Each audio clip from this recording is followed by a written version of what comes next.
Assalamualaikum warahmatullahi wabarakatuh. Alhamdulillah wassalatu wassalamu ala Rasulillah wa ala alihi wa sahbihi wa man walah amma ba'd. Syukur alhamdulillah kita memuji Allah Subhanahu wa taala di atas ruang dan peluang yang Allah berikan kepada kita. Sekali lagi kita pada pagi ini kita dapat bersama-sama meneruskan pembelajaran kita dengan kita melihat susunan ayat-ayat di dalam Al-Quranul Karim, yang mana kita memberikan tumpuan kepada melihat perkaitan hubung kait di antara pembuka dan penutup surah-surah di dalam Al-Quran. InsyaAllah pada pagi ini kita akan mempelajari 3 surah. Kebiasaannya kita belajar 2 surah. Tetapi kita ambil 3 surah pada pagi ini. Yang pertama adalah surah An-Nur. Ya, kita akan belajar tentang surah An-Nur, surah yang ke-24, susunannya di dalam Al-Quranul Karim. Ya, surah nombor yang ke-24. Selepas surah An-Nur, kita akan saya unmute-kan tuan-tuan perempuan ya, so kalau ada yang nak bertanya nanti tolong maklumkan.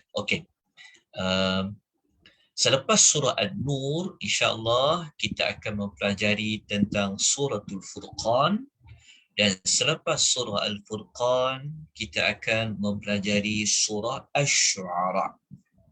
Jadi sesiapa yang ada mushaf, sesiapa yang ada Quran terjemahan, tuan-tuan dan puan bolehlah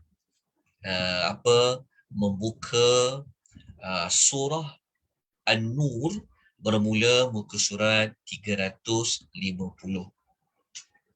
Surah An-Nur ini merupakan surah yang Allah turunkan selepas hijrah. Ia adalah surah Madaniyah. Surah An-Nur surah yang mengandungi 64 ayat. 64 ayat. Surah An-Nur merupakan surah yang berada pada juzuk yang ke-18. Alhamdulillah, kita masuk kepada Ramadan yang ke-18, kita pun dah sampai kepada juzuk yang ke-18 surah An-Nur. Baik. An-Nur bermaksud adalah cahaya. Kita lihat kepada tujuan surah An-Nur.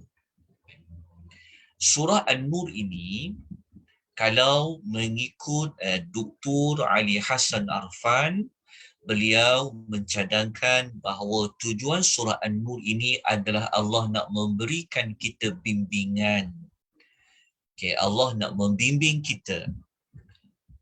Supaya kita ini bergantung sepenuhnya kepada sumber cahaya langit dan bumi. Maksudnya adalah sumber kepada terangnya langit, terangnya bumi ini maksudnya adalah Allah. Jadi Allah Ta'ala ini adalah sumber kepada cahaya alam. So alam ni nak terang, memerlukan cahaya yang dikurniakan oleh Allah. Jadi dengan Allah itulah langit dan bumi ini menjadi terang benderang.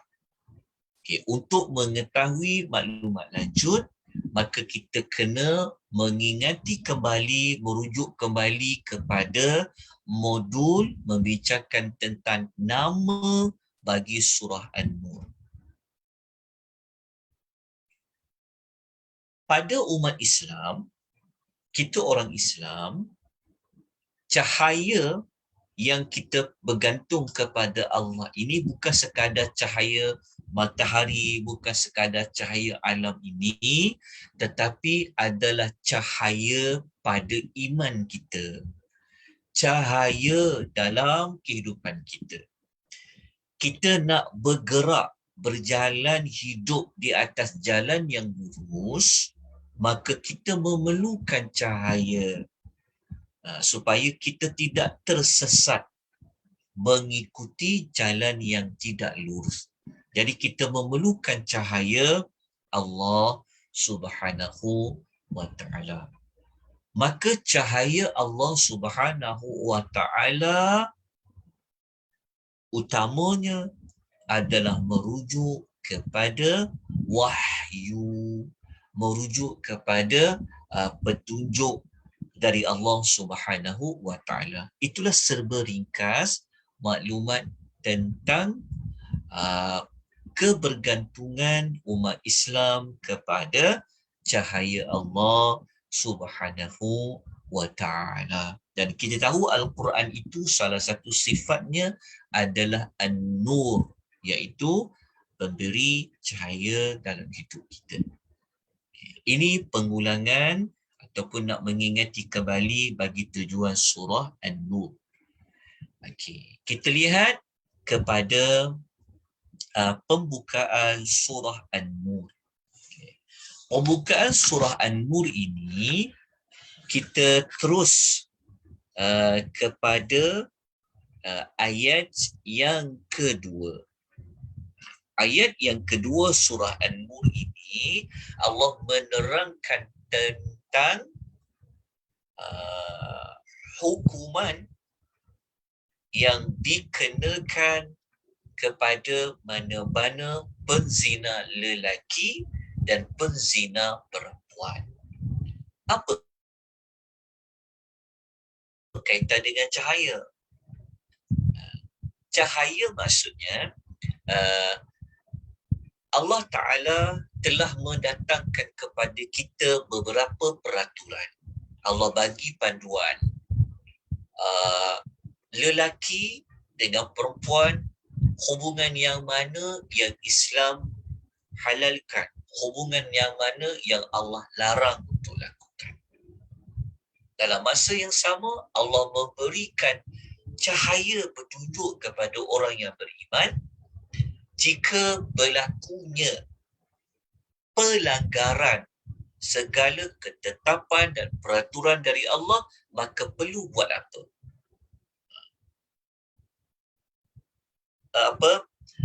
Mengikut peraturan Allah itu adalah cahaya. Kalau kita tak ikut peraturan Allah, maka kita hilang cahaya itu dalam hidup. Begitu juga dalam bab mengambil tindakan kepada pesalah-pesalah yang melanggar peraturan dan ketetapan Allah.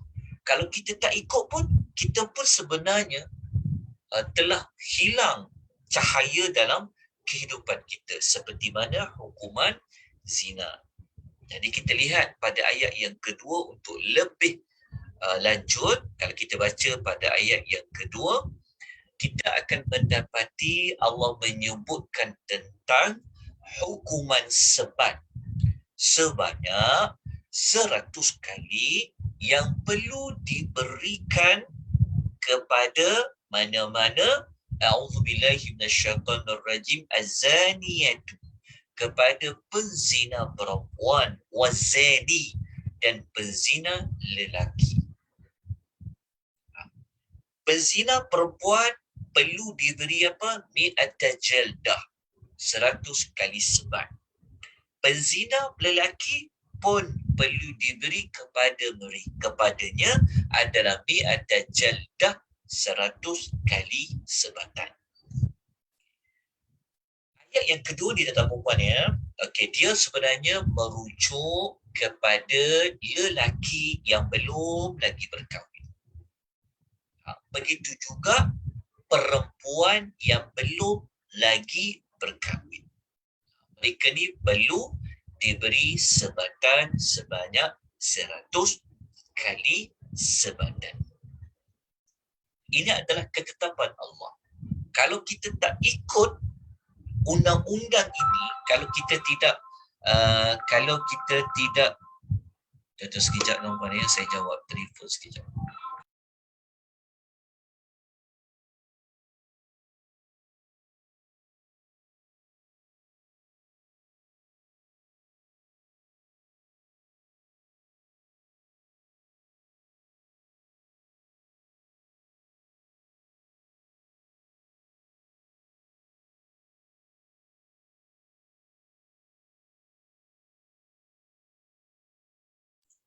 Okay. Bismillah. Okey, kita sambung kembali. Okey. Ayat ni tentu kena catat ya. Okey, bukan semua penzina perempuan, semua penzina lelaki perlu disebat 100 kali. Dia ada dua pembahagian. Kalau penzina perempuan itu dia sudah berkahwin ataupun lelaki itu juga sudah berkahwin, dia ada hukuman rejam. Itu yang lain. Tetapi ini merujuk kepada lelaki dan perempuan itu yang belum lagi berkahwin, maka perlu diberikan 100 kali sebatan. Okay. Kemudian Allah Ta'ala telah memerintahkan bahawasanya apa? Okey, untuk 100 kali sebatan yang perlu diberikan kepada kedua-dua manusia ini, Allah kata wala ta'khudh bihima ra'fatun fi dinillah. Allah kata dan janganlah kamu dipengaruhi oleh perasaan belas kasihan kepada kedua-duanya. Okay, Allah kata ketika nak ambil tindakan tu jangan ada perasaan kesian kepada kedua-duanya itu. Sama ada kepada pezina lelaki dan ataupun kepada pezina perempuan, tak boleh ada perasaan kesian. Okey, saya minta tuan-tuan catat ya, tuan-tuan buat catatan. Okey, maksud perasaan belas kasihan ni berlaku perbezaan pendapat di kalangan para ulama tafsir. Okey, kita kena catat. Okey. Pendapat pertama mengatakan maksud belas kasihan di sini adalah dengan tidak mengambil hukuman memberi sebatan. Itu maksud pertama. Maksud pertama, perasaan belas kasihan ni maksudnya kita tak nak sebat. Itu maksud dia. Kalau disebat sekarang, kesian dekat diorang. Allah kata jangan ada perasaan kasihan. Jadi perasaan belas kasihan ini merujuk kepada mengambil tindakan menyebat 100 kali sebatan. Itu makna pertama. Okey. Makna yang kedua, ada sebahagian ulama tafsir kata perasaan belas kasihan ini merujuk kepada ketika nak sebat tu. Ketika nak sebat 100 sebatan tu, jangan kamu ringankan sebatan. Contohnya kalau nak sebat tu, pelan-pelan sebatnya. Sebab apa? Kesihan. Itu maksud yang kedua. Okey. Kedua-dua pendapat ini merupakan pendapat yang dinyatakan oleh para ulama tafsir. Okey. Cuma kalau kita merujuk kepada tafsir At-Tabari, Al-Imam At-Tabari memilih kepada pendapat yang pertama. Perasaan belas kasihan itu sebenarnya merujuk kepada tidak mengambil tindakan untuk menyebat. Contohnya dia kata kesian kalau kita sebat 100 sebatan ni. Maka ditukar dengan bayar denda contohnya, itu tak boleh. Itu maksudnya jangan ada perasaan belas kasihan. Jadi cuba kita perhatikan baik-baik. Cuba kita lihat maklumat. Ada tak dalam sejarah orang berzina lelaki dan perempuan di Malaysia ni yang pernah dibuat 100 kali sebatan? Ada ke tak ada? Biasanya kena denda dan sebagainya. Ini bermaksud kita belum lagi sebenarnya menggunakan cahaya dari Allah dari sudut peraturan ni. Sebab tu kalau kita tak buat, sampai bila-bila dah tak akan selesai isu seperti ini. Sebab apa? Sebab kita tukar dengan kaedah lain. Kita tukar dengan denda, kita tukar dengan penjara. Kalau kita tukar ketetapan yang Allah telah tetapkan, maka tak keselesai. Sebab apa? Sebab ini Allah yang tetapkan di dalam Al-Quran.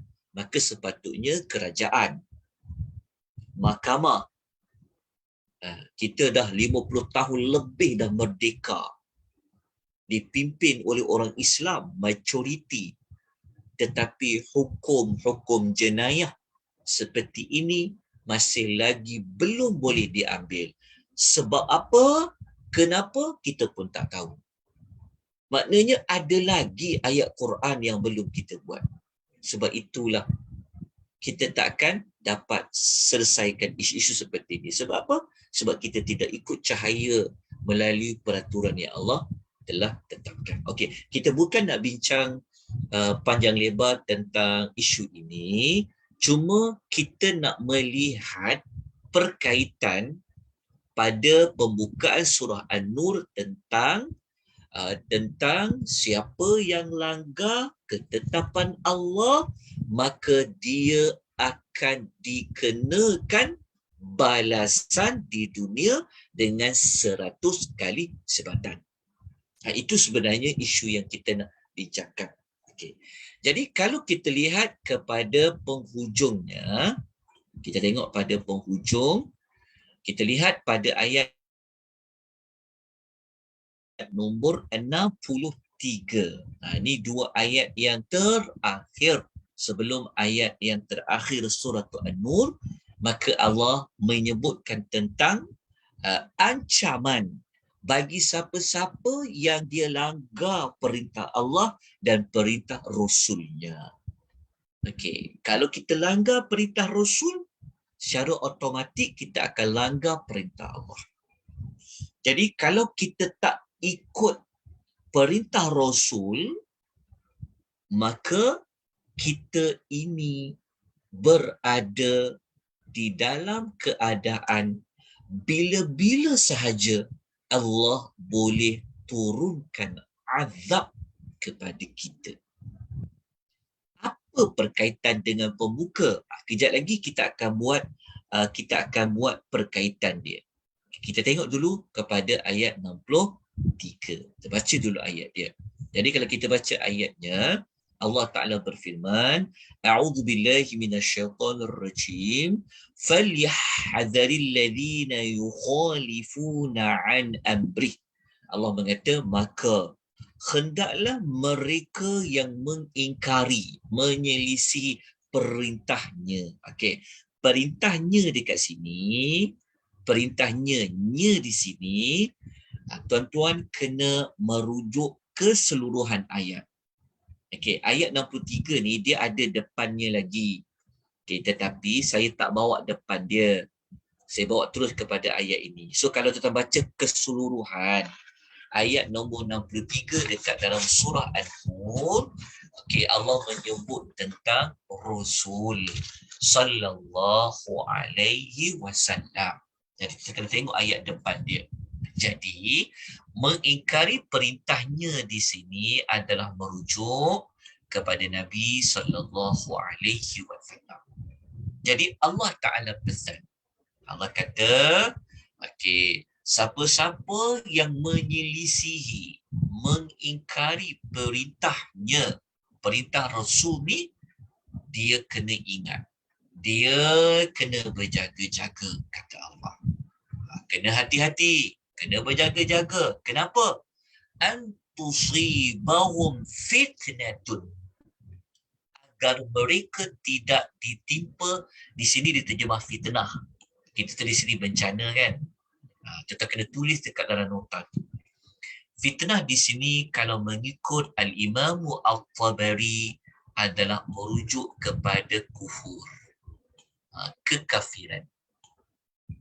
Jadi Allah bagi tahu, Allah bagi amaran, hati-hati ya korang, siapa-siapa yang menyelisihi perintah Rasulnya, kamu ini boleh jadi nanti akan jatuh dalam kekufuran. Kamu boleh menjadi kafir. Jadi kita tulis bencana. Bencana dekat sini, dia sebenarnya kalau ikut Tabari merujuk kepada kekafiran. Ialah kalau kita langgar perintah Rasul, boleh jadi kafir. Okay. Ataupun kata Allah, kalau kamu tidak jatuh kepada kekufuran, kata Allah, au yusibahum azabun alim, ataupun kamu akan ditimpa dengan azab yang pedih. Azab lah.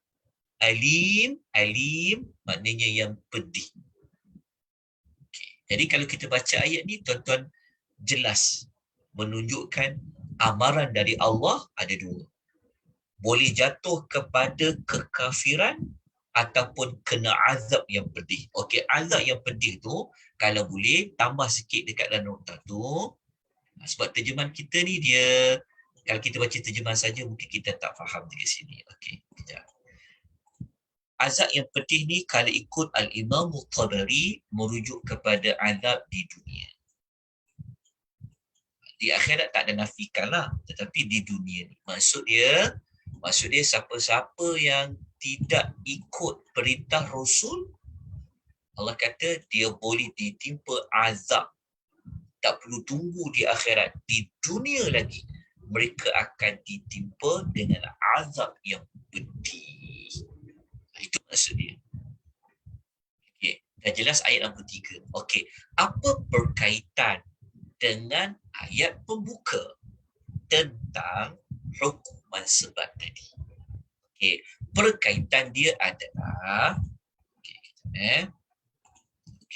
perkaitan dia adalah kalau ayat 62 Allah menyebut secara spesifik apakah bentuk pelanggaran kepada peraturan Allah. Okay. Maka ayat 63 Allah menyebut secara umum. Allah menyebut secara umum tentang apa jua bentuk pelanggaran. Kita faham tak maksudnya? Maksud dia ayat 63 ini Allah menyebut secara umum. Menyebut secara umum apa saja perbuatan yang bertentangan, yang menyelisihi perintah Rasulnya. Okey. Allah sebut umum. Allah tak sebut dalam perkara apa. Dalam isu apa Allah tak sebut. Tapi apa saja yang menyelisihi perintah Rasulnya. Okey. Allah sebut dia umum. Okey. Walaupun dia umum, tetapi Allah memberikan ancaman. Ada balasan yang sedang menanti mereka. Perkaitan dia dengan ayat 2. Ayat 2 ni berfungsi menerangkan salah satu contoh manusia yang langgar perintah Rasulnya adalah dia melakukan perbuatan sumbang.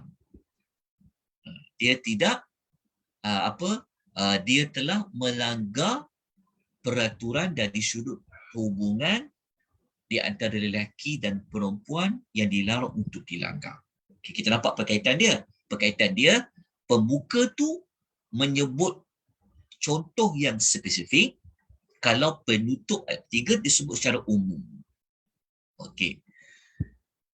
Ayat pembukaan menyebut tentang ada tak balasan. Ada tak balasan yang Allah akan kenakan di dunia bagi siapa-siapa yang langgar perintah Rasulnya, perintah Allah. Ada 100 kali sebatan.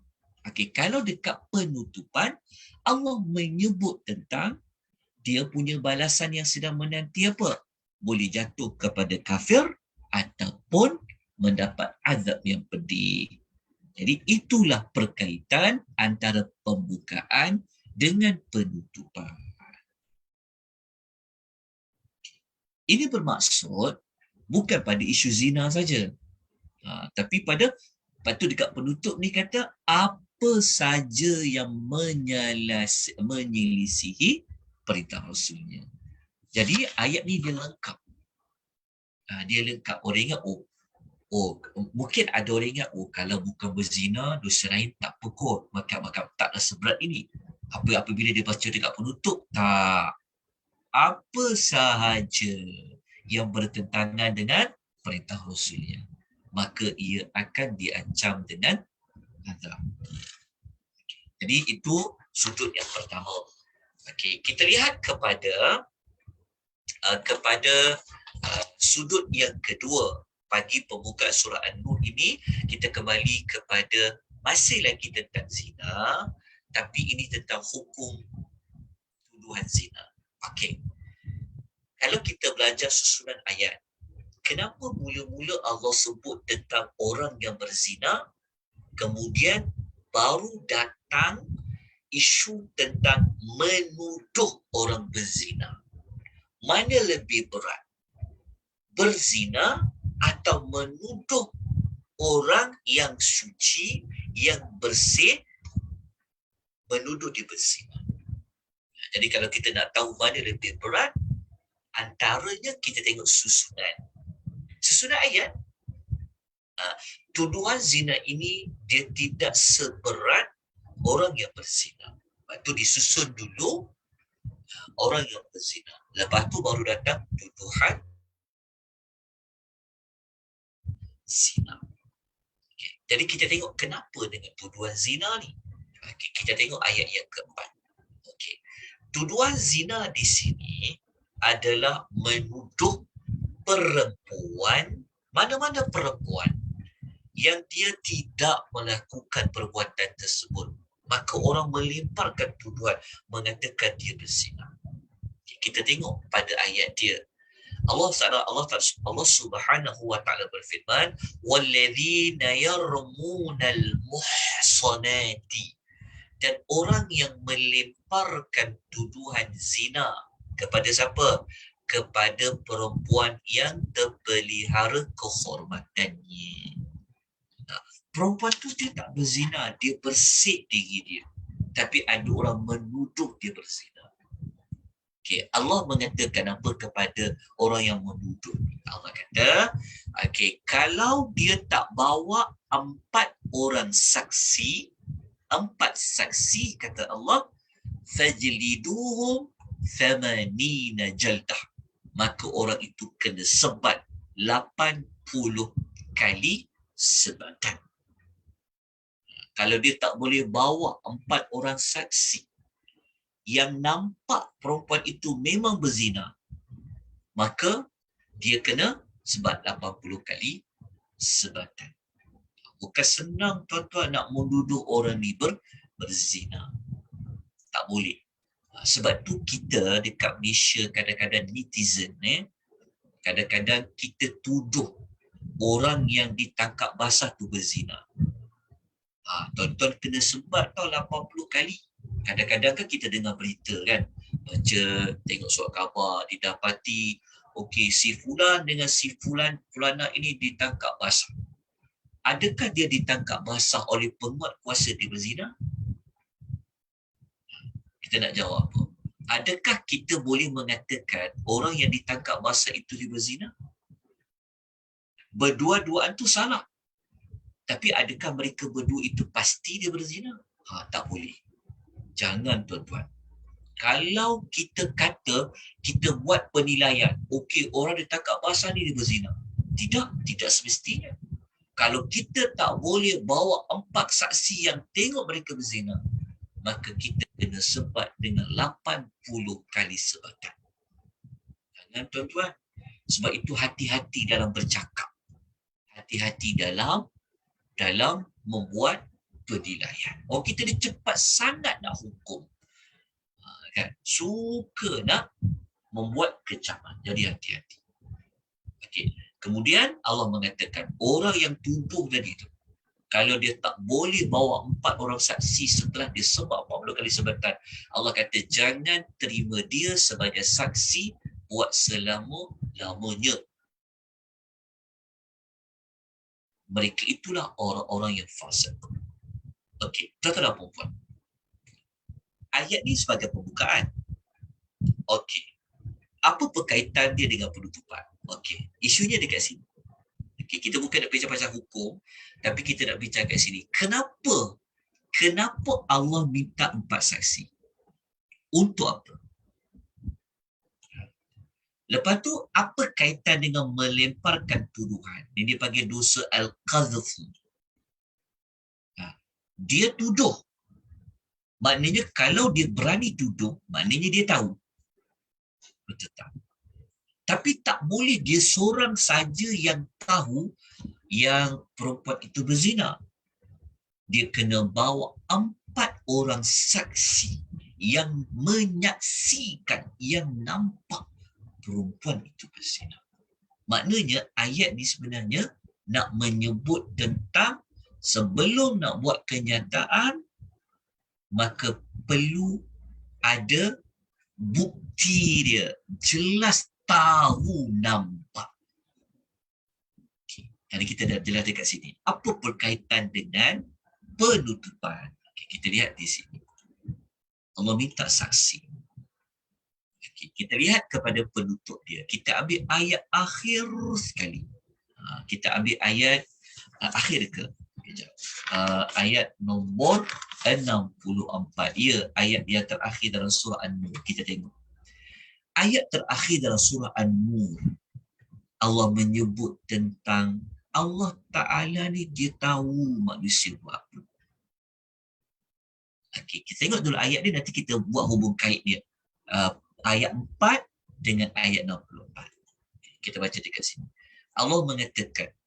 Allah mengatakan sesungguhnya Allah ni dia menguasai segala yang ada di langit dan yang ada di bumi.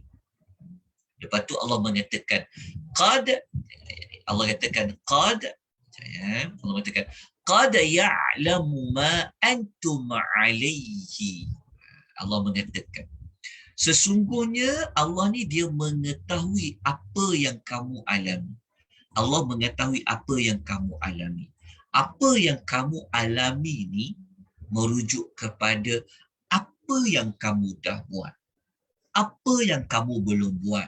Mana perintah yang kamu ikut. Mana larangan yang kamu tinggal. Mana perintah yang kamu tak belum buat. Mana larangan yang kamu dah buat. Allah tahu. Okey. Disebabkan Allah tahu apa yang manusia buat. Okay. Adakah perempuan itu berzina? Allah tahu. Adakah orang yang menuduh itu dia tuduh saja? Allah tahu. Faham tak maksud dia? Okey, adakah 4 saksi yang dia bawa tu mereka betul-betul bersaksi dengan benar ataupun mereka dibayar? Allah Ta'ala tahu. Kerana Allah Ta'ala tahulah, maka pada hari manusia kembali kepada Allah, fayunabbi'u bima amilu.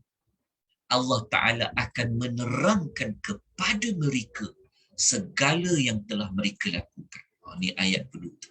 Allah Ta'ala akan beritahu apa yang mereka lakukan. Allah akan beritahu tentang adakah kamu telah melaksanakan hukuman sebat 100 kali sebat kepada pezina lelaki dan perempuan. Kamu dah buat ke belum? Allah Ta'ala tahu. Allah Ta'ala tahu perempuan yang kamu tuduh tu dia betul ke tak betul buat. Allah akan terangkan di hari akhirat nanti. Berat tuan-tuan maklumat di dalam surah An-Nur ni. Jadi apa perkaitan ayat yang keempat dengan ayat yang kelima? Menunjukkan bahawasanya kenapa Allah minta 4 saksi tadi tu? Kerana nak membuktikan bahawa kamu memang tahu. Sebab kamu tuduh ni maruah perempuan ni. Maruah.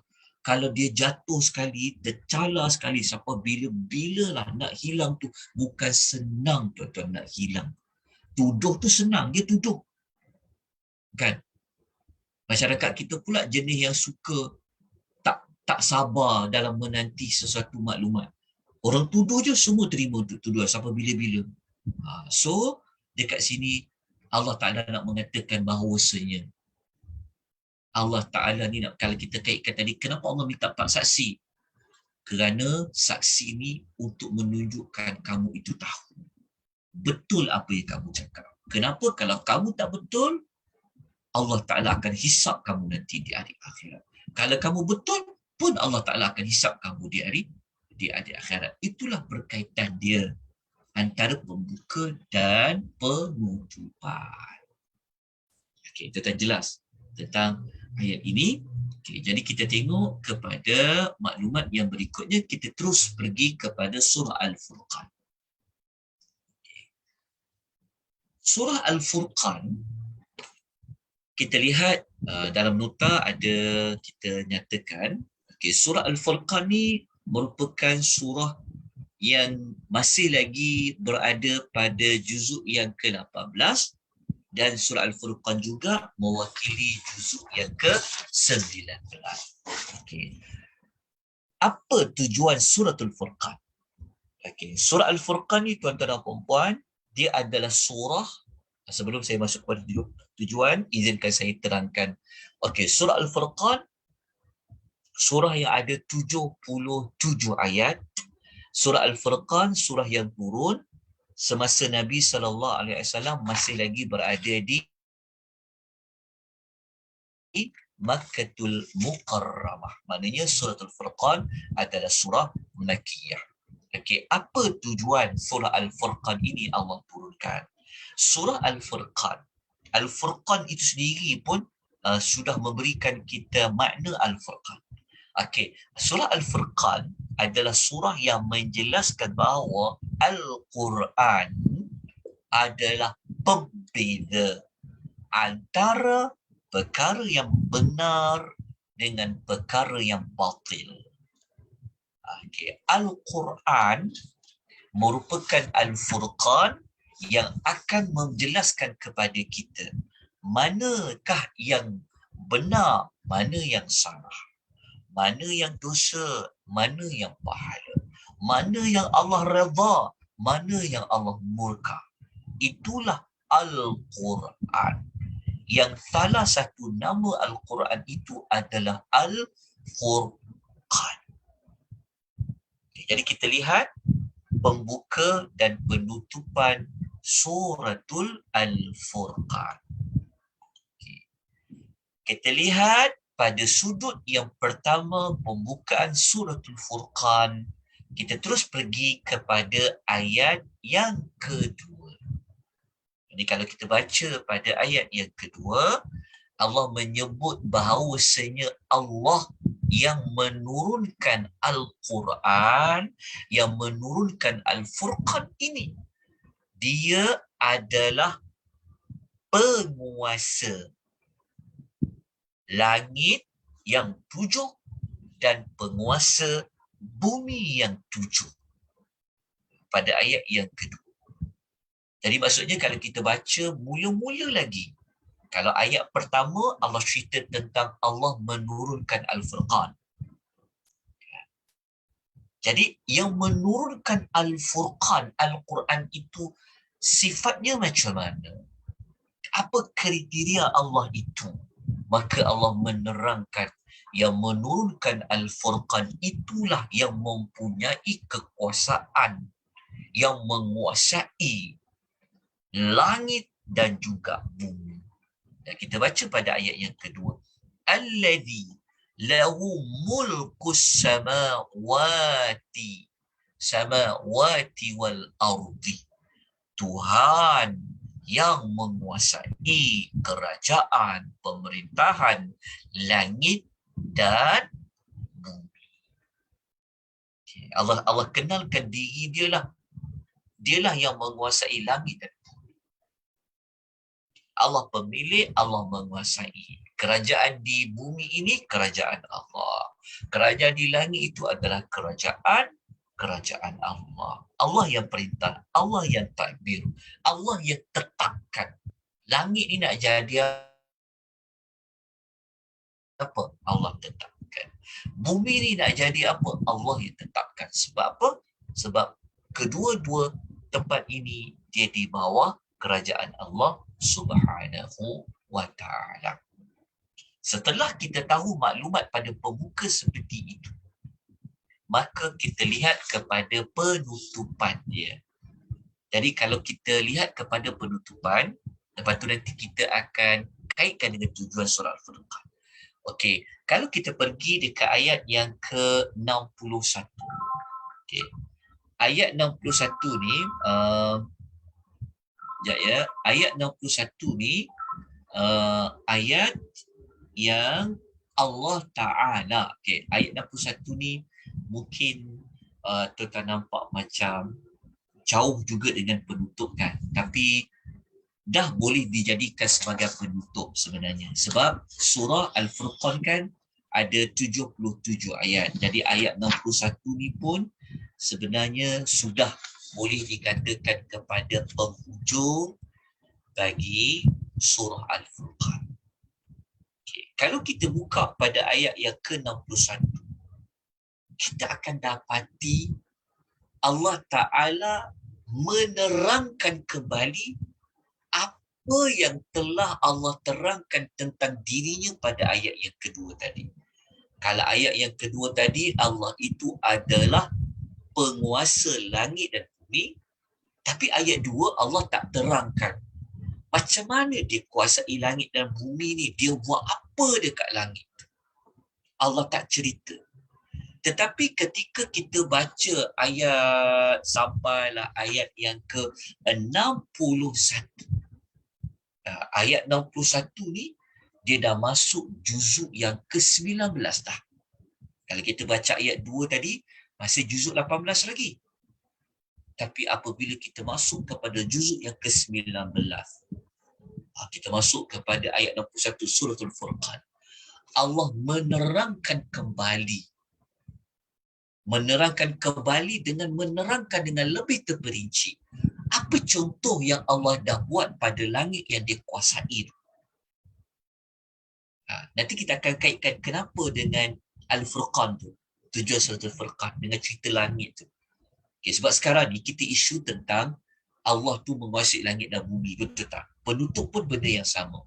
Apa berkaitan dengan tujuan surah? Nanti kita akan kaitkan. Kita lihat terlebih dahulu. Jadi dekat sini perkaitan dia, kita baca dulu ayat dia. Kalau kita baca ayatnya, Allah Ta'ala menyebut tentang Allah ni adalah sumber kepada keberkatan. Allah kata tabaraka. Allah kata maha berkat. Maha berkat siapa? Alladhi, yang itu merujuk kepada Allah. Maha berkat Tuhan yang telah menjadikan di langit. Ada berkaitan di langit sebab tadi ayat 2 sebut tentang mulkus samawati, di langit. Jadi Allah dekat ayat 61 ni Allah menerangkan bahawa di langit ni kita boleh nampak keberkatan Allah. Kalau kita nak nampak kepemurahan Allah, kalau kita nak dapati bagaimana banyaknya kebaikan yang Allah bagi, kita boleh dapati ia ada di langit. Jadi Allah kata maha berkat Tuhan yang telah menjadikan di langit itu apa? Allah perincikan. Kalau ayat 2 Allah tidak menyebutkan apa yang Allah buat di langit yang dia kuasai itu, maka penutup ayat dia ni 61 Allah menyebut yang Allah buat di langit itu, Allah telah jadikan langit itu buruja, adanya bintang-bintang yang dia beredar. Lepas tu Allah jelaskan lagi. Di langit tu Allah buat apa? وَجَعَلَ فِيهَا ثِرَاجًا. Dan Allah jadikan adanya dekat situ matahari yang menerangi. Siraja tu maksudnya dia merujuk kepada sifat kepada matahari itu adalah siraj. Okay, itu matahari. Lepas tu di langit tu Allah buat apa? Cara dia menguasai dia langit tu.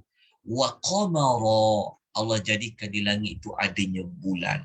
Munira, yang menerangi. Jadi kita dapat perkaitan dia adalah dekat mana hubung kait dia. Okey, pada pembukaan Allah sebut umum. Allah cuma bagi tahu dia adalah penguasa yang mentadbir langit dan bumi. Tapi apabila ayat 61 ni Allah menyebut secara spesifiknya apa yang dia buat dekat langit tu. Maksudnya bagaimana Allah menguasai mentadbir langit tu. Jadi Allah Ta'ala terangkan langit. Jadi kalau kita baca dekat sini, kita akan dapati kenapa Allah sebut tentang sumber-sumber cahaya. Contohnya macam bintang kan. Kita buat kat sini kan. Allah sebut tentang bintang. Lepas tu Allah sebut tentang matahari. Lepas tu Allah sebut tentang bulan. Ini kan benda-benda yang keluarkan cahaya. Betul tak? Buruja, bintang. Okey, bintang. Lepas tu apa? Matahari. Lepas tu apa? Bulan. Ini kan semua yang memberikan kita cahaya.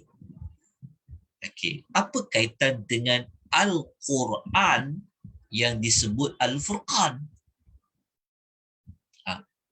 Dia sangat berkaitan. Al-Quran ni kan menjelaskan kepada kita mana yang benar, mana yang benar dengan mana yang tak benar. Mana yang mentauhidkan Allah, mana yang syirik. Jadi dah jelas dah membezakan mana yang betul, mana tak betul. Jadi jelasnya Al-Quran itu dengan Allah mengatakan, bayangkan tuan-puan, jelasnya Al-Quran itu, macam mana kita boleh kata dia jelasnya Al-Quran itu menerangkan yang contohnya macam menerangkan tadi, berzina tak boleh, tuduh orang tak boleh. Quran dah terang, dah jelas dah. Okey, jadi jelasnya isi kandungan Al-Quran itu Allah menerangkan tentang bagaimana Allah memberikan cahaya kepada langit-langit. Al-Quran turun daripada Allah yang menjaga langit. Betul tak? Yang menjaga bumi. Kalau kita manusia perlukan cahaya matahari nak hidup, perlukan cahaya bulan, perlukan bintang, maka mengapa tidak mahu menggunakan Al-Furqan, iaitu Al-Quran untuk sebagai panduan dalam hidup? Jadi lepas ni tak ada lagi isu kata saya tak tahu benda ni tak boleh buat, saya tak tahu benda ni kena buat. Tak ada dah. Kalau kita kata kita tak tahu, itu maknanya kita yang tak nak ambil tahu. Kita yang cuba tak nak memahami apa yang Allah katakan di dalam Al-Quran. Sebab sifat Quran itu, dia adalah Al-Furqan. Jadi tak ada lagi isu nanti di hari akhirat kata, saya tak tahu pun tak boleh syirikkan Tuhan. Saya tak tahu pun, tak ada. Sebab Al-Quran itu memang telah diturunkan, memberikan perbezaan mana yang benar, mana yang salah. Jadi nak kata jelas Al-Quran ini menerangkan, Allah menyebut tentang dialah sumber kepada jaga langit dan jaga bintang-bintang. Jadi Allah Ta'ala tahu apa yang kita perlukan. Jadi kalau kita nak nampak dengan jelas lagi, nanti kita belajar surah Asy-Syu'ara, kita akan nampak sekali lagi Allah Ta'ala menerangkan tentang Al-Furqan itu. Kita masuk surah Asy-Syu'ara. Kita nampak perkaitan dia? Okey. Jadi kita terus pergi kepada sudut yang kedua. Okey. Dalam suratul Furqan, Allah ada menyebutkan mula-mula. Okey, ini berbeza. Okey, Allah Ta'ala mulakan dekat suratul Furqan ni, Allah menyebut golongan yang batil dulu. Golongan yang batil. Dekat pembuka. Okey, kalau batil lawannya apa? Lawannya orang yang benar kan? Okey, Allah bawa dulu golongan yang batil. Okey, kita tengoklah dekat ayat 4 dengan ayat 9. Kita baca dekat ayat 4 dengan ayat nombor 9. Okey, cuma dalam nota ni saya bawa ayat saya bermulalah daripada ayat 3, ayat 4 dan sampailah kepada ayat saya bawa beberapa ayat saja. Jadi kita kena tengok. Kita kena tengok apa kita kena tengok keseluruhan ayat. Okey, jadi kita tengok dulu ayat 3 kan. Okey, kena baiki sikit kat sini jap Okey, ni sebab 3. Tuan-tuan mungkin boleh buat dekat sini ayat nombor 3 bermula ayat nombor 3. Okey, ni dekat pembuka Allah sebut tentang golongan manusia yang batil. Okey, manusia yang batil. Okey, mereka yang batil ni mereka buat apa? Okey, ringkasan dia begini. Okey, kita tengok dekat ayat dia.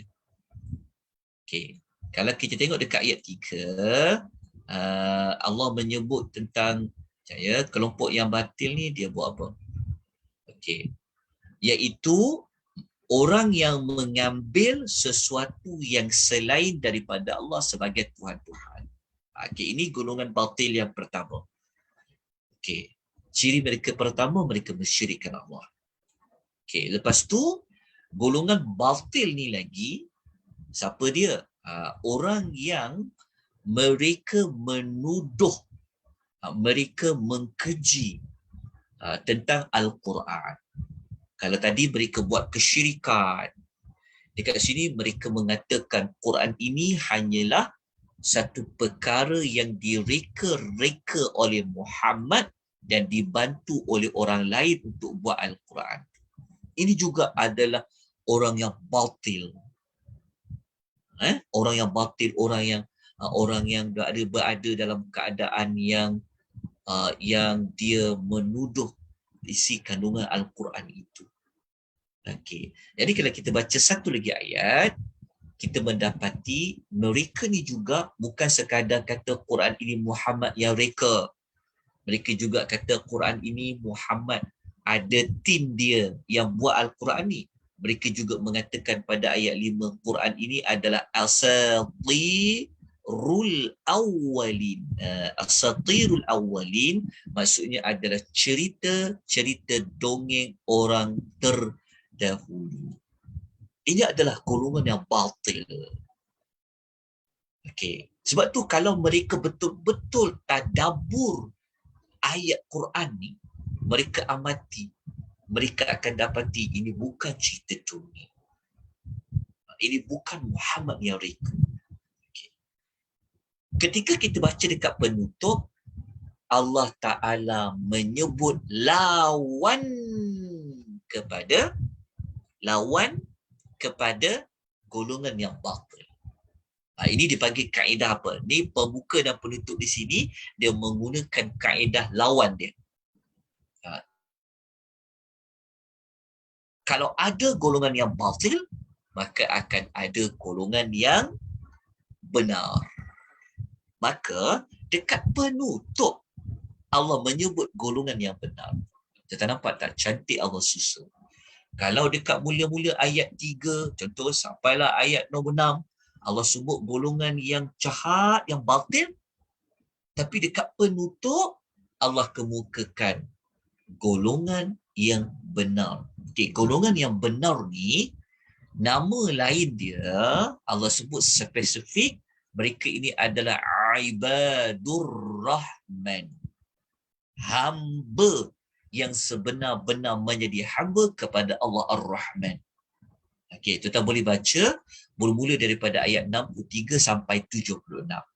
Okey, kita tidak buat tafsiran ayat, kita bukan buat tadabbur ayat. Cuma kita nak menyebut tentang apa kedudukan ayat. Bagaimana Allah Ta'ala ni dia mencerita tentang pembuka dan penutup. Okey, jelas atau apa? Jadi kena tahu siapa tu golongan yang benar tu. Siapa tu ibadur rahman? Kita kena bacalah bermula ayat nombor 3 sampai ayat 76. Apa ciri-ciri mereka? Mereka buat apa sampai mereka dapat gelaran Ibadur Rahman? Okey. Jadi sudut yang kedua ini dilihat dari sudut apa? Dari sudut menyebut tentang lawan. Okey, kalau ada yang batil, maka akan ada yang benar. Okay. Jadi kita lihat terus kepada sudut yang ketiga bagi surah Al-Furqan. Jadi saya harap tuan-tuan jelas tentang sudut yang pertama dan sudut yang kedua. Okay. Yang berikutnya, kalau kita tengok kepada sudut yang ketiga, kita ambil ayat pertama. Okay, kita ambil ayat yang pertama. Okay. Ayat pertama dalam suratul Furqan, kita jadikan dia pembuka.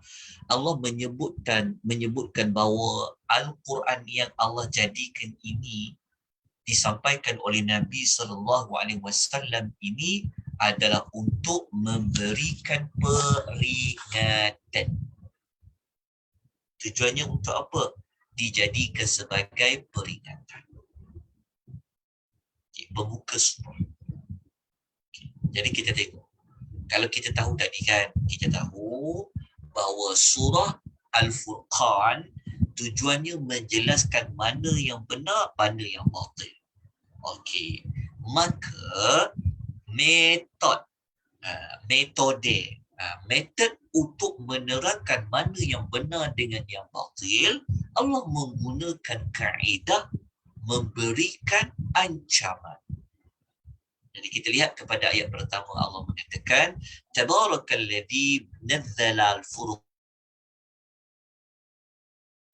ala 'abdihi, kami ujung liyakuna lil 'alamina nadhira, liyakuna lil 'alamina nadhira. Okey, Allah mengatakan, okey, Maha berkat Tuhan yang menurunkan Al-Furqan, iaitu Al-Quran, kepada hamba-Nya untuk menjadi peringatan bagi sekalian alam. Jadi dekat sini kita jumpa perkataan nadhir. Okey, peringatan ataupun ancaman ataupun amaran. Jadi Al-Quran menggunakan pendekatan memberikan amaran. Amaran Al-Quran ini disampaikan oleh Nabi Muhammad sallallahu alaihi wasallam. Oleh kerana itulah Nabi sallallahu alaihi wasallam ini dia digelar dengan munzir, orang yang memberikan amaran. Jadi itu dekat pembukaan. Tetapi Allah tidak menjelaskan tentang apa bentuk amarannya. Kenapa dengan amarannya? Okey. Kita lihat kepada penutup. Jadi penutup, kita bacalah ayat yang ke-77 dalam suratul Furqan. Maknanya ayat yang terakhir sekali bagi suratul Furqan. Allah menjelaskan tentang isu pada ayat yang pertama. Kalau ayat pertama Allah Ta'ala kata Al-Quran yang Allah turun kepada Nabi Muhammad itu adalah untuk memberikan mereka amaran, menakut-nakutkan mereka, memberikan peringatan. Okay. Tetapi pada ayat yang ke-77 Allah ulang kembali, Allah mengukuhkan kembali pada ayat yang pertama yang telah kita baca. Jadi Allah mengukuhkan tentang apa? Walaupun Al-Quran ini berfungsi untuk memberi amaran, tetapi ada manusia yang tak mau ambil dia sebagai amaran. Ataupun kalau tuan-tuan nak tulis pada maklumat yang lain, bukan isu penolakan, tapi tuan-tuan nak kata macam ni. Maksud dia, penutup ni Allah Ta'ala mengulangi sekali lagi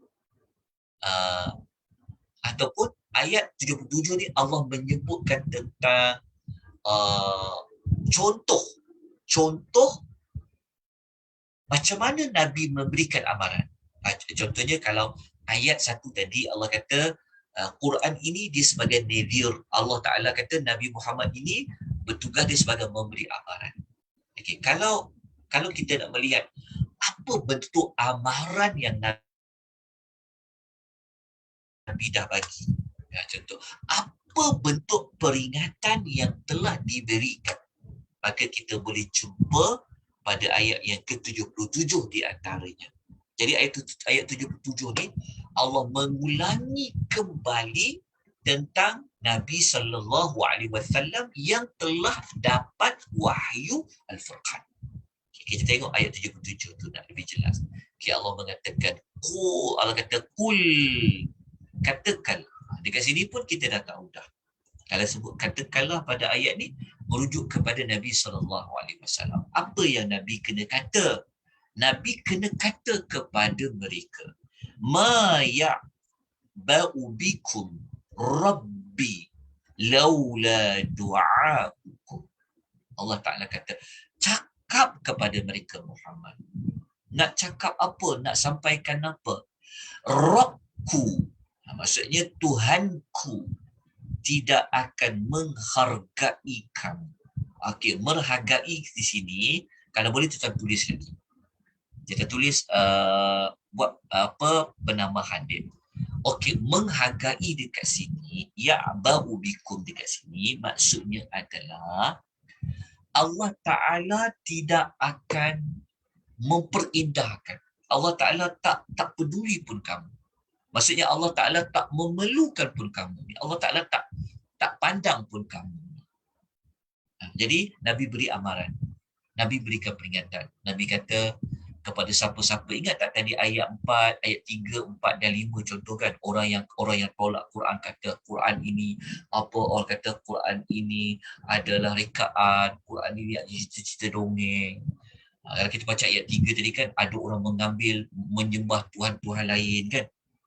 Jadi Nabi penutup ayat ni, Nabi mengingatkan mereka, apa yang korang buat tu kan, Allah Ta'ala tidak mengambil peduli pada kamu, tidak memandang kamu. Menghargai kat sini maksud dia merujuk kepada, untuk lebih faham begini, orang Arab musyrikin kan, mereka ni kan golongan bangsawan, mereka ni ramai yang kaya raya.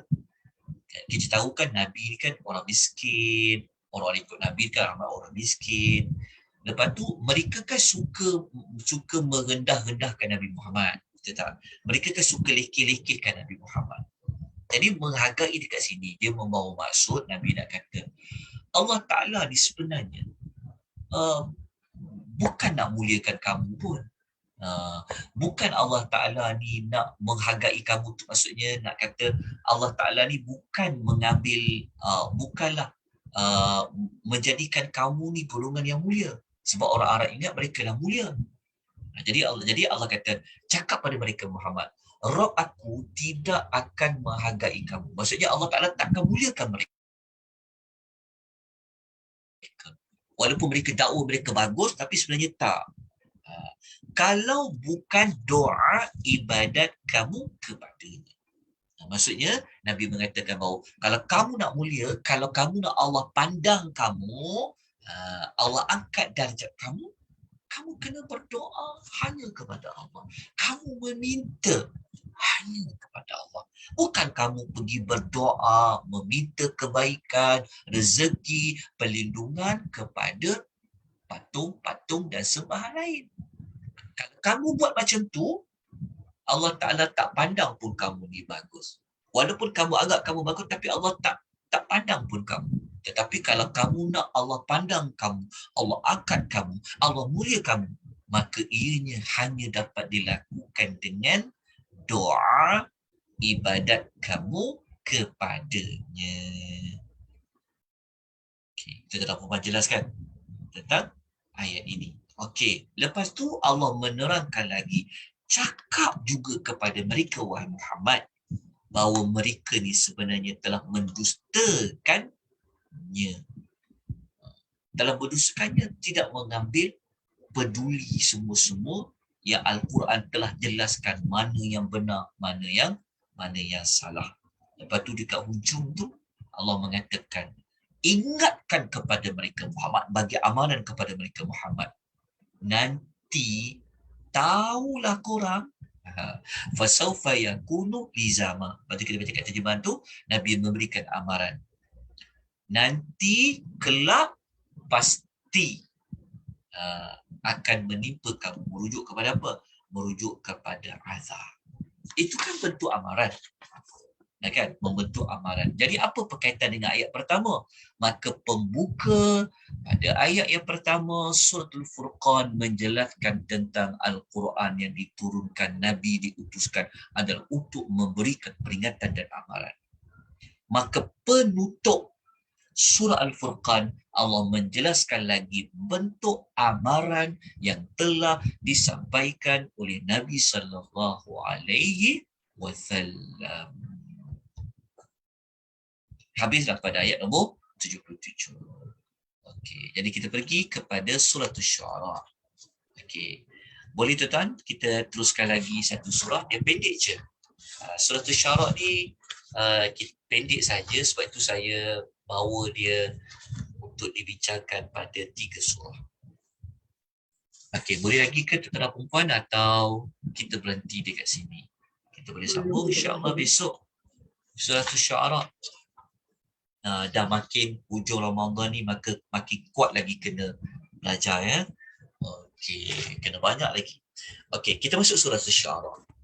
Okey, sikit je surah Asy-Syu'ara ni, pendek saja surah Asy-Syu'ara. Okey, surah Asy-Syu'ara ni seperti yang kita sebutkan tadi, dia surah Syu'ara ni surah yang berada pada juzuk yang ke-19. Okey. Surah Asy-Syu'ara surah yang mengandungi 227 ayat. Macam panjang dia 227 ayat ni. Okay, kita bukan nak bincang keseluruhan ayat, tapi kita nak bincang pembuka dan penutup. Okey. Surah Asy-Syu'ara ni surah yang mempertahankan nilai Al-Quran. Sebenarnya pendek dia kalau kita sebut pada tujuan, surah Asy-Syu'ara ni surah yang sebenarnya mempertahankan keagungan Al-Quranul Karim. Surah Asy-Syu'ara adalah surah yang memberitahu bahawa Al-Quran ini ia memang benar-benar dari Allah. Surah Asy-Syu'ara surah yang menjelaskan agungnya Quran ini, sampaikan Allah cerita dari mana Quran ini sampai, siapa yang bawa wahyu Al-Quran. Lepas tu nak bagi dekat siapa. Kita jelas tak? Okey.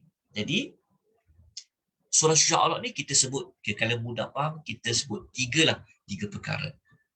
Cerita tentang Allah yang menurunkan Al-Quran, cerita tentang malaikat yang menyampaikan wahyu Al-Quran, yang ketiga cerita kepada penerima wahyu Al-Quran. Itulah surah Asy-Syu'ara. Okay, jadi kita lihat kepada sudut pertama, pembuka surah Asy-Syu'ara. Okay. Pembuka surah Asy-Syu'ara, kita nak memberi tumpuan kepada Allah memberitahu Al-Quran ini. Ayat-ayatnya jelas, terang. Itu pada ayat yang kedua. Okay.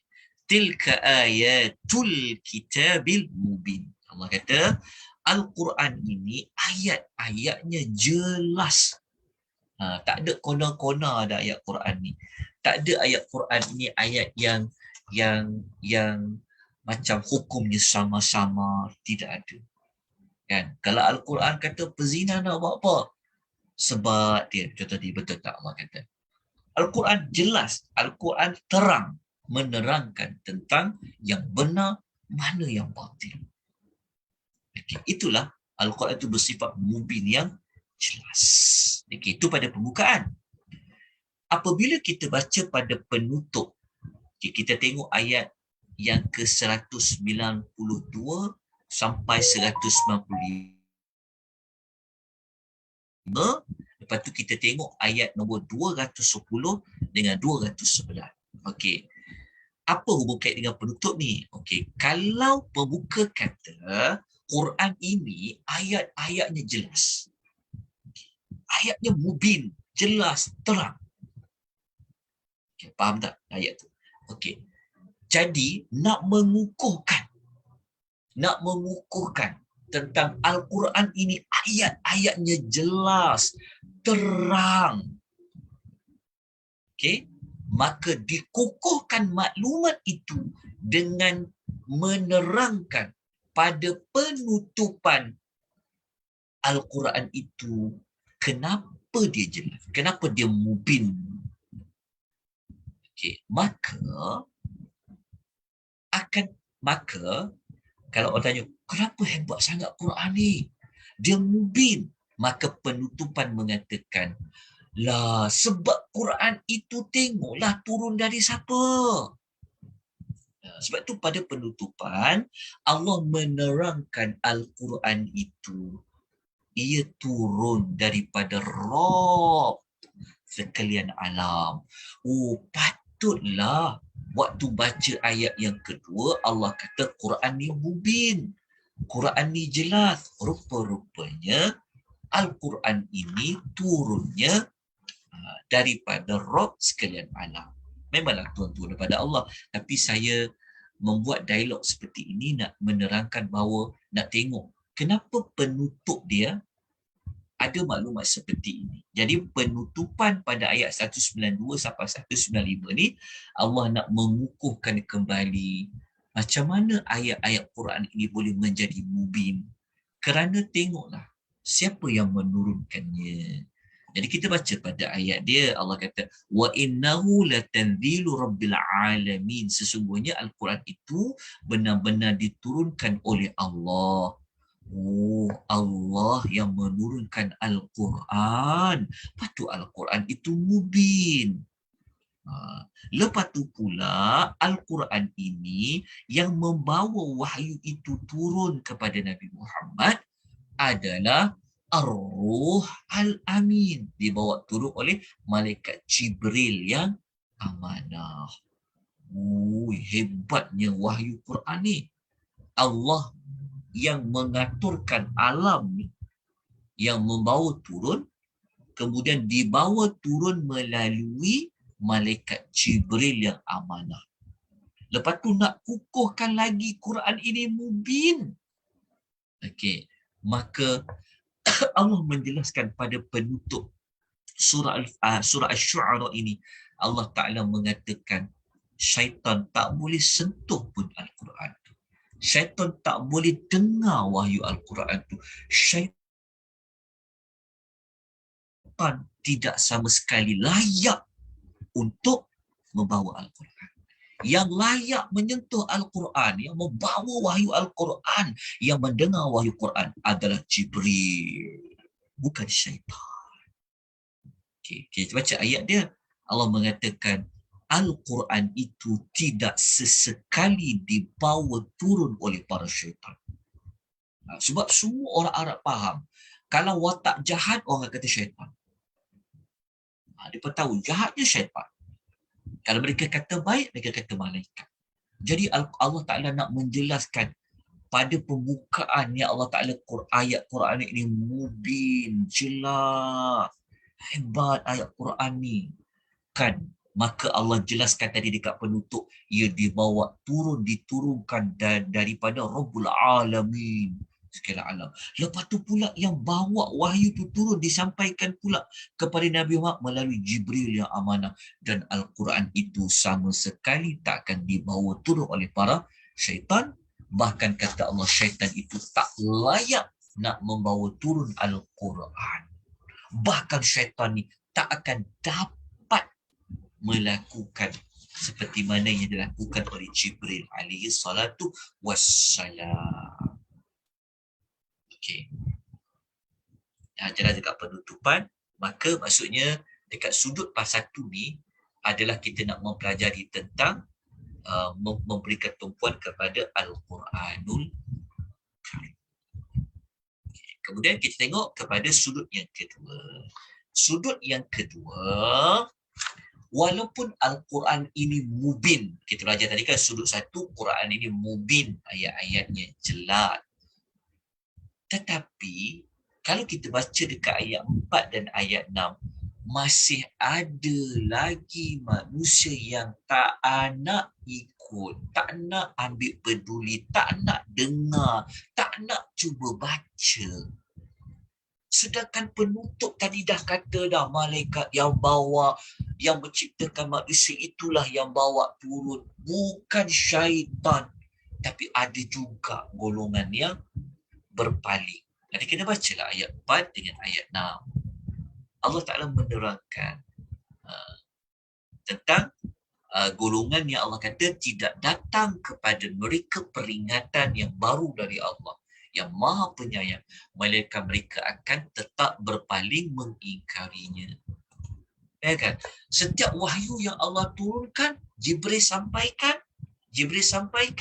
bawa surah 1 ayat, 2 ayat, 10 ayat, bawa turun, ayat. Mereka tak nak dengar. Sedangkan yang bawa turun tu malaikat. Bukan syaitan. Ayat-ayatnya jelas. Tapi mereka tetap berpaling mengingkarinya. Okey, itu dah jelas ayat. Okey. Kemudian, apabila kita baca dekat penutup dia, ayat 227, ayat akhir sekali surah Asy-Syu'ara, Allah menerangkan tentang mereka yang berpaling tadi itu. Walaupun setiap ayat turun, benda-benda baru, peringatan demi peringatan yang turun kepada mereka, mereka berpaling. Maka pada penutupan surah Asy-Syu'ara ini, Allah menjelaskan tentang apakah yang akan terjadi kepada orang yang berpaling dari Al-Quran. Sedangkan Al-Quran ini ayat-ayatnya mubin. Okay, apa yang terjadi kepada mereka? Jadi kita baca kepada penutupannya. Okay, jadi kalau kita baca dekat penutupan, ayat 227, ayat akhir sekali. Okay, surah Asy-Syu'ara, Allah mengatakan, kita ambil Allah sekali itu. Allah mengatakan, وَسَيَعْلَمُ الَّذِينَ ظَلَمُوا أَيَّ مُنْقَلَبٍ يَنْقَلِبُ. Allah kata apa? Orang yang melakukan kezaliman, dia akan tahu nanti kat mana tempat mereka akan kembali. Mereka akan kembali ke mana nanti? Mereka akan pergi mana nanti? Allah Ta'ala memberikan amaran, memberikan ancaman kepada orang-orang yang melakukan kezaliman. Apa kezaliman yang mereka lakukan? Ambillah semula pada ayat nombor 2. Jadi ayat nombor 2 tadi menerangkan secara spesifik apa kezaliman yang mereka dah buat. Okey. Tetapi dekat ayat 227 Allah menyebut tentang umum orang yang zalim. Okay. Pada ayat yang kita baca, ayat yang keempat, ayat yang keempat dengan ayat nombor 4 hingga ayat 6 ni, okey. Tapi saya bawa terus ayat 5 dan 6 lah dan nota ni. Okey, Allah menerangkan tentang ke mana mereka ini akan pergi pada penutupan dia. Allah Ta'ala kata, mereka akan tahulah nanti kat mana mereka akan ditempatkan oleh Allah Subhanahu wa Ta'ala. Maka selesailah kepada penutupan surah Asy-Syu'ara. Jadi tuan-tuan dapati bahawa pembukaan dan penutupan surah Asy-Syu'ara dari dua sudut ini sangat bertepatan dengan tujuan surah Asy-Syu'ara. Kerana surah Asy-Syu'ara tujuannya adalah untuk mempertahankan ketinggian Al-Quran. Okey, ketinggian Al-Quran itu dilihat dari sudut yang menurunkan Al-Quran, yang menyampaikan Al-Quran, yang menerima Al-Quranul Karim. Apa kaitan dengan asy'ara, penyair-penyair? Jadi tuan-tuan kena tengok pada modul nama suratul syu'ara. Okey, apa berkaitan dengan penyair-penyair? Sebab surah ni namanya surah penyair-penyair. Kita kena tengok pada modul nama surah. Sebab tu penting merujuk kepada satu modul. Sebab dalam ni kita tak terang dah apa kaitan pembuka dan penutup ni dengan nama surah penyair. Tapi saya sebutlah sedikit supaya tuan-tuan dapat berkaitan dia. Okey, tuan-tuan, penyair-penyair ni adalah orang seni di zaman dulu. Orang seni ni adalah orang yang dia pandai, orang yang dia mahir sastra. Dia orang seni kan. So orang yang boleh, dia ada sifat, dia boleh berfikir. Dia orang yang orang seni, penyair-penyair. Okey. Apa kaitan dengan Al-Quran yang mubin? Kita baca dekat pembuka tadi. Apa berkaitan dengan orang yang berpaling? Okey, di sini nak menunjukkan bahawasanya sepatutnya orang yang paling boleh menerima Al-Quran di zaman Nabi itu tentulah penyair. Sebab penyair ni, Quran kan bahasa Arab. Jadi mereka penyair pun dia orang seni kan. Sepatutnya mereka ni lah yang boleh mengakui Al-Quran itu jelas ayat dia, tepat, sempurna ayat dia. Tetapi penyair-penyair di zaman dulu adalah penyair-penyair yang memesongkan orang ramai. Dia orang penyair ni kan dia reka sendiri skrip dia reka sendiri seni kata dia tu kan. Maka mereka ni sepatutnya membawa Al-Quran itu. Tetapi mereka, penyair-penyair ni, mereka memesongkan orang ramai dengan syair-syair mereka. Macam kita zaman sekarang, contoh ada orang, dia bawa masyarakat ni kepada jauh dengan Quran, dia bagi orang tumpu kepada apa? Dia bawa orang ni kepada dengar lagu dia. Dia bawa lagu-lagu yang boleh menyebabkan orang suka dengar lagu dia. Sepatutnya bawa orang pergi kepada Al-Quran. Sebab tu kalau kita tengok dalam YouTube kan, cuba kita tengok mana view yang paling ramai. View orang dengar Al-Quran ke view orang dengar lagu-lagu? Beza kan? Itulah contoh penyair-penyair di zaman dulu. Penyair-penyair zaman dulu ni mereka ni cari makan. Maka mereka akan buat apa sahaja, mereka akan baca, mereka akan sampaikan apa sahaja yang boleh bawa mereka kepada keuntungan. Tapi beza dengan Al-Quran. Al-Quran tidak. Al-Quran dia jelas untuk semua. Al-Quran tidak ada kepentingan peribadi. Al-Quran jelas, hukum terpakai kepada semua. Sebab itu kalau kita kaitkan Asy-Syu'ara, Al-Furqan dengan An-Nur, kita nampak perkaitan dia. Al-Quran dia jelas. Jelas apa? Mana yang benar, mana yang salah. Mana yang benar, mana yang salah ni lah ia merupakan cahaya dalam kehidupan kita. Sebab kita nak berjalan di atas jalan yang lurus, maka kita kena tahu mana jalan yang kita tak perlu ikut, mana jalan yang kita kena ikut. So nak lalu jalan yang lurus ni pun dia ada signboard dia. Jadi itulah perkaitan suratul Nur, suratul Furqan dengan suratul Asy-Syu'ara. Wallahu ta'ala a'lam bis-shawab. Dikasih untuk pengisian kita pada pagi ini. Okey. Ada sebarang persoalan, pertanyaan tuan-tuan dan puan untuk pengisian kita pada pagi ini? Ada nak tambah? Assalamualaikum Ustaz. Assalamualaikum warahmatullahi wabarakatuh. Ya, saya nak tanya, saya tengok saya perhatikan ayat 8 dengan 9, apa tu ada Allah bagi tahu inna fi dzalika laayah wa ma kana aktsaruhum mu'minin wa inna rabbaka lahuwal azizur rahim.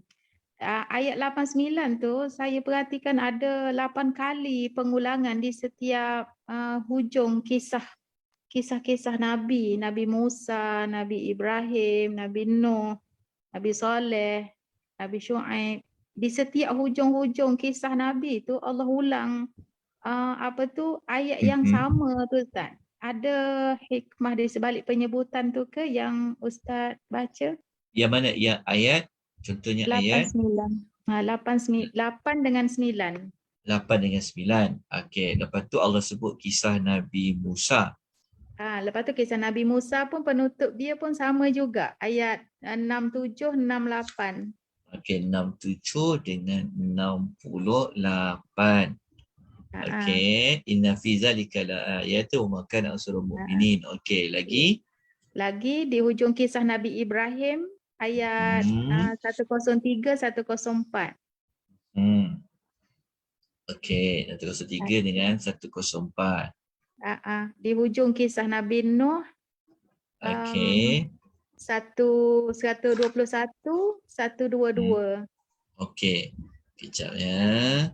Saya tengokkan dekat nota sinopsis. Ini juzuk berapa ni? Juzuk 19.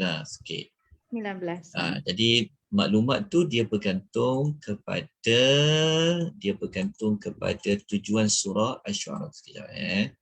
Saya tengok surah Asy-Syu'ara. Okey, maksudnya begini. Okey, boleh nampak tak nota PDF ni? Ya, nampak tak? Okey, begini. Okey, jawapan dia adalah okey, kita tengok dekat nota sinopsis ni. Okey. Begini. Okey, tujuan surah Syu'ara kita tahu tadi, kita dah sebut tadi kan? Okey, dia nak merujuk kepada hujah yang jelas. Maksud dia Al-Quran adalah mukjizat yang Allah berikan kepada Nabi Muhammad. Kita tahu mukjizat yang paling agung bagi Nabi Muhammad adalah ayat Al-Quran.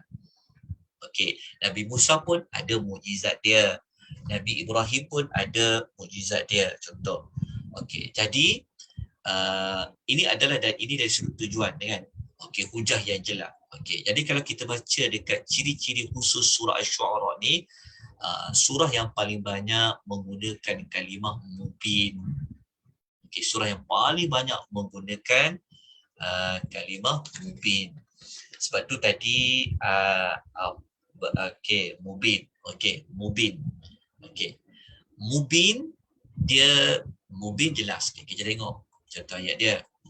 Okey, lepas tu surah yang paling banyak menyebutkan tentang pendustaan. Kadzabat. Salah satu surah paling banyak menyebut tentang dusta. Okey, maksudnya Al-Quran ni dia itu jelas. Okey, menunjukkan bahawasanya Nabi SAW itu dia memang benar-benar seorang Rasul. Okey, contoh.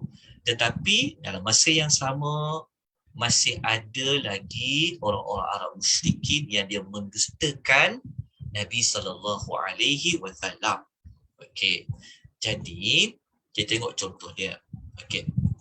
Jadi apa yang kita dapati dekat ayat nombor, contohnya ayat nombor 8 dan 9, Allah kata inna fi dzalika laayat. Okey, wa ma kana aktsaruhum mu'minin. Okey. Kalau kita baca ayat nombor kita baca ayat nombor 8 tu menunjukkan bahawa ayat-ayat Allah menunjukkan bahawa bukti-bukti Allah itu dia berkuasa. Bukti-bukti yang menunjukkan bahawasanya Nabi Muhammad sallallahu alaihi wasallam ini adalah seorang rasul. Okay, itu dipanggil la ayat. Okey, zalikal ayat. Okey. Maka untuk membuktikan kerasulan Nabi SAW ini, Allah menyebutkan tentang kisah-kisah Rasul yang terdahulu. Okey, kisah-kisah Rasul terdahulu ni pun sudah membuktikan kerasulan Nabi Muhammad. Okey.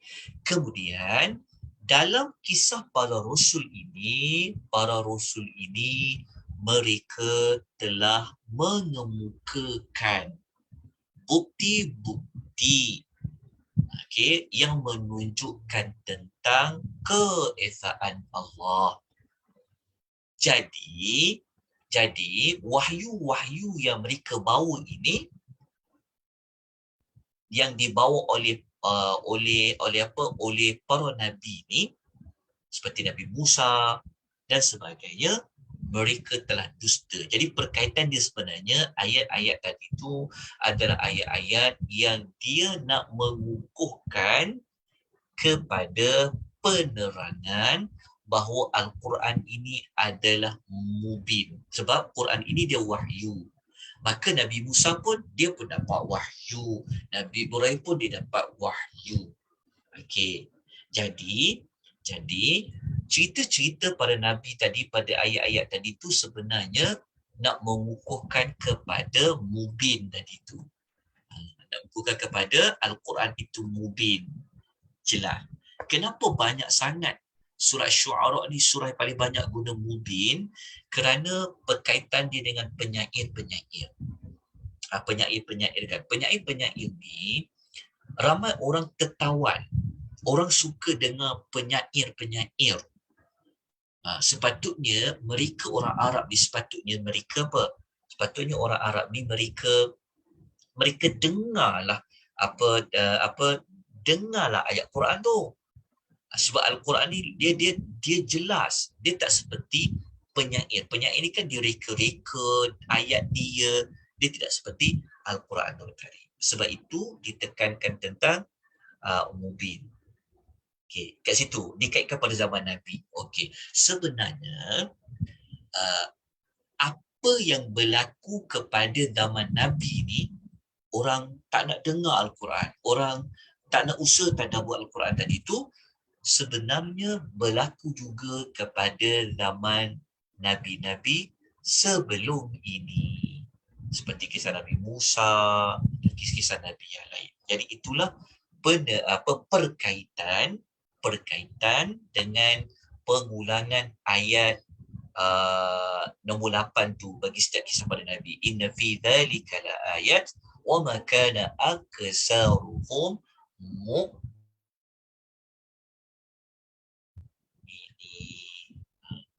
Kat situlah wallahu ta'ala alam. Kalau ada salah penerangan, saya minta tolong diperbetulkan. Wallahu ta'ala. Alhamdulillah. Barakallahu fi Ustaz. Jelas sangat. Wafikum barakallah. Okey. Ada mana-mana pertambahan, pertanyaan sebelum kita tangguhkan pengisian kita pada pagi ini, tuan-tuan dan puan-puan? Boleh ikuti dengan baik. Kalau ada memerlukan pengulangan, penerangan yang tak faham, tolong maklumkan. InsyaAllah. Kita jumpa lagi besok. InsyaAllah bertemu kita sekali lagi besok. Moga-moga Allah permudahkan urusan kita, melapangkan dada kita, sentiasa mencampakkan rasa cinta, rasa iman kita terhadap ayat-ayat Al-Quranul Karim. InsyaAllah besok kita akan belajar suratul Naml, surah tentang semut. Begitu juga kita akan belajar tentang suratul Al-Qasas. InsyaAllah. Kalau saya tengok pada draft nota yang saya ada ni, kita memang kena belajar 2 surah sajalah sebab dia ada banyak sudut. Kalau sempat saya masuk 3 surah. Sebab surah Al-Ankabut tu dia pendek je. Surah Al-Ankabut tu dia pendek. Mungkin kita masuk sekali dengan surah Al-Ankabut. Surah Al-Ankabut ni dalam surah Al-Ankabut ni kita nak bincang satu sudut saja, pembuka dan penutup. Tetapi dekat surah Al-Qasas kita akan bincang lebih kurang ada 2 sudut pembuka penutup. Begitu juga dengan surah tu An-Naml. Surah An-Naml ada 3, surah Al-Qasas ada 2, surah Al-Ankabut ada 1. InsyaAllah. Jadi kita akan bincang dan 3 surah besok insya-Allah. Aqulu qouli hadza wa astaghfirullahal azim wa billahi taufiq wal hidayah. Wassalamualaikum warahmatullahi wabarakatuh. Waalaikumsalam warahmatullahi wabarakatuh. Subhanallah. Waalaikumsalam warahmatullahi wabarakatuh.